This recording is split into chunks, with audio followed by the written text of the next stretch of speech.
অনেক সময় আমরা ফেসবুক, ইউটিউব এবং ইমেল এবং বিভিন্ন রকম ইনস্টাগ্রাম সব পাসওয়ার্ড আমরা ভুলে যাই। এটা সবার ক্ষেত্রেই হয়, ভুলে যাই। তো আপনার যদি এরকম পাসওয়ার্ড ভুলে যাবার কোনো অভ্যাস থাকে, বা আপনি যদি আপনার পাসওয়ার্ডটা না জেনে থাকেন, তাহলে আমার ভিডিওটা আপনার জন্য। আপনি দেখুন কিভাবে আপনার পাসওয়ার্ড আপনি চেক করে নেবেন এবং দেখে নিতে পারবেন। তো চলুন পুরো সিস্টেমটা আমি দেখিয়ে দিই কিভাবে আপনি আপনার পাসওয়ার্ডটা দেখবেন। প্রথমে আপনি চলে আসবেন আপনার গুগল ক্রোমে। গুগল ক্রোমে এসে ক্লিক করবেন।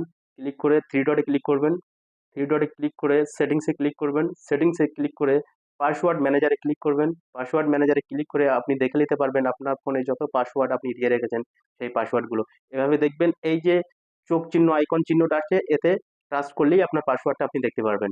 দেখেন সব পাসওয়ার্ড কিন্তু এখানেই আছে। এই চোখ চিহ্নে টাচ করলে আপনি আপনার পাসওয়ার্ডটা দেখতে পারবেন। যদি আমার ভিডিওটা ভালো লাগে তাহলে শেয়ার করবেন, এমন ইনফরমেটিভ ভিডিও পেয়ে যাবেন।